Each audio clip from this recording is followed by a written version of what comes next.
Maverick traders. Welcome out to your market roundup, July 5th, 2022. Hope all of you had a nice, long, extended weekend, and let's get to it. As per usual, plenty to talk about in the markets in 2022. Make sure you follow your trading plan, and today was an interesting day because we had a few different moving parts. Oil, gold, US dollar, there was a lot going on. You can see it was kind of a wishy-washy day, actually. The S&P recovered to finish positive. The NASDAQ firmly in the green. This was after they were down 2%. I mean, it was an impressive recovery. Advancers versus decliners was about even. And we're still in this bear market with 74% of stocks below their 50-day moving average. But today was an interesting shift. You saw a lot of tech, a lot of the beaten down high growth tech names that really recovered back up. And as you look at the returns on the day, the S&P and Dow were basically flat, but the NASDAQ up 1.7. Russell, small caps, about up 1. Oil got demolished, down 8%, and gold down 2. And part of this story, this commodity story coming off, remember that these tend to move opposite to US dollars. And if there's one big story today, I think it was the US dollar more than anything else. There's probably more focus on oil, but I think it's a US dollar story. So check this out. The euro slides to a 20-year low against the dollar as recession fears build. Now remember, in currency land, it's all things relative. One currency trading versus another. What's interesting about the US dollar and what we've been talking about to our FX division is that the Euro USD pair is going towards parity. It used to take $1.20 to get a euro, and then it was $1.15 and $1.10 and $1.05, and now it's about $1.02, and it keeps sliding, meaning the euro is weakening, US dollars going to new multi-year highs, and usually when the US dollar is going to new highs, that speaks of some problems. The US dollar is the big reserve currency of the world. It's the safe haven currency. It's defensive. It's where people go to hide out.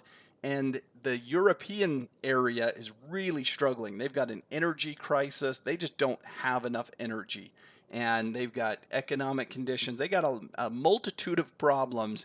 And the euro is sliding dramatically. So part of what's fueling gold and oil to the downside, especially gold, is that US dollar strength. Recession fears are still there, and the markets are still nervous about that. But look at the impressive price action. Now, I said last week, if we kind of zoom in here a little bit, I said last week you fall in one of two camps. Either you think that we all kind of agreed that we were going to dip a little bit further. This was Tuesday, this big red candle, and I said you either think that on this little further dip it's just bon voyage, or that we're going to establish a higher low and attempt a bounce here, kind of an ABC. And I found myself in that camp. I'm in the bounce camp. I'm in the higher low. And that's what the market's trying to do here, is establish that higher low. Look at the NASDAQ.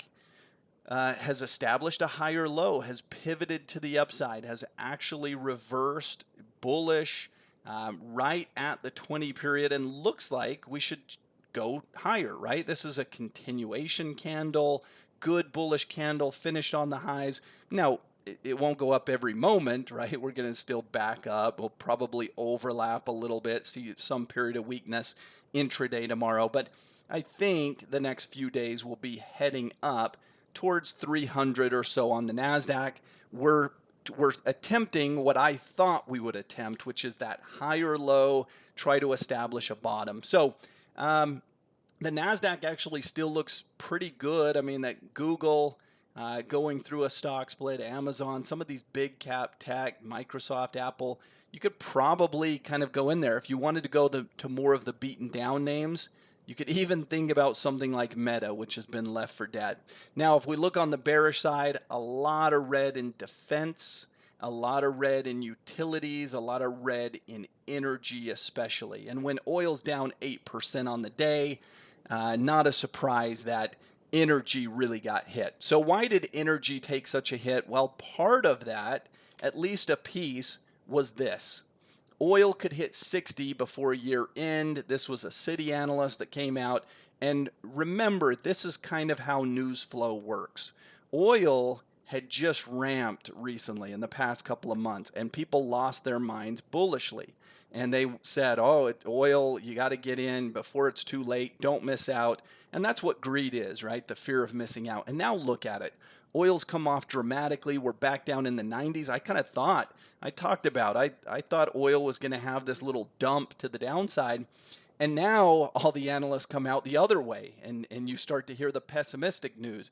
And the public tends to kind of panic in both directions. They panic that they were missing out, and now they're panicking that they're in these things at the bad prices and they're getting hurt, and so they're panicking their way out. What I'd really like to see in energy is one more kind of big run to the downside and flush out. Watch for a massive volume day on terrible news where oil's down big again. I think one more big flush and you probably have at least an exhaustion low in the energy space. But kind of interesting how quickly things can go from euphoria to absolute panic, and it's happened in oil in rapid fashion. So we came into this week, our weekly outlook was kind of a zero. This is only one trading day, and the market's basically flat on the day, so I'd say so far so good.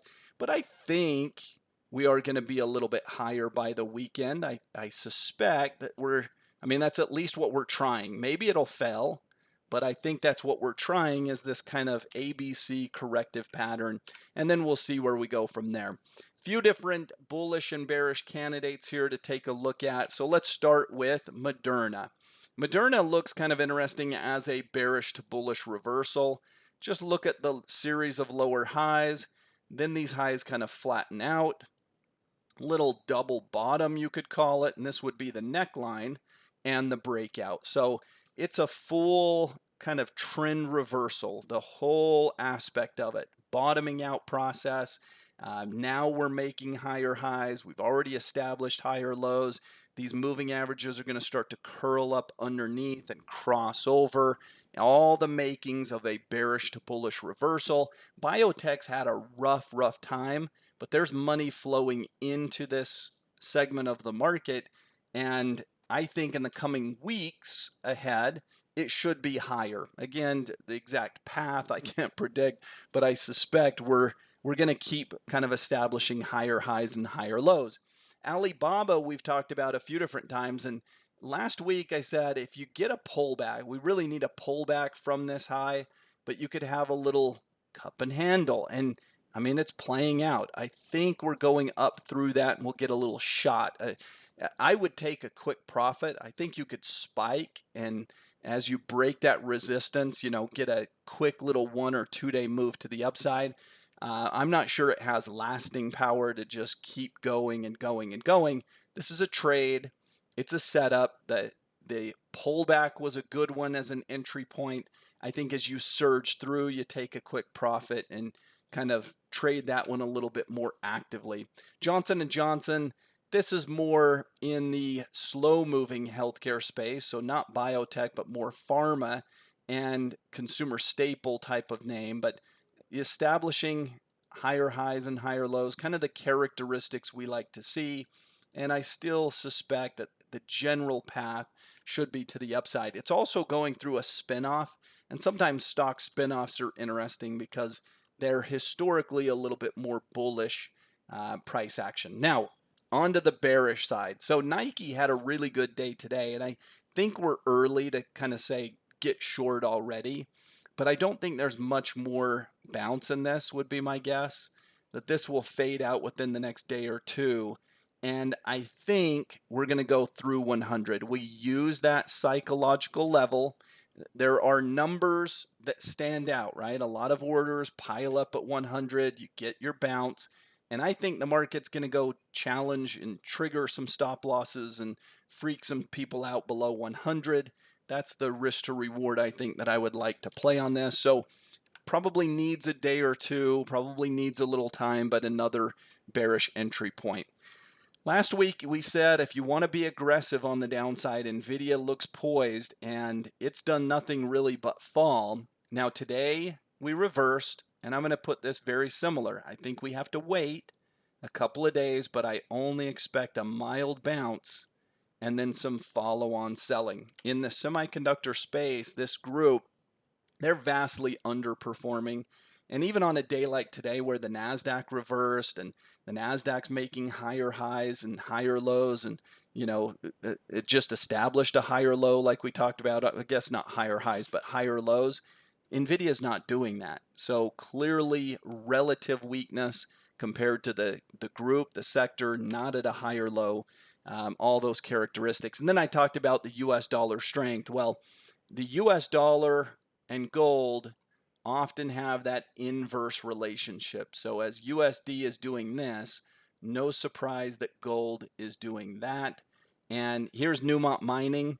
I think this one is probably ready pretty quick. You probably just kind of create a low base and then some further pile on selling. These just look heavy.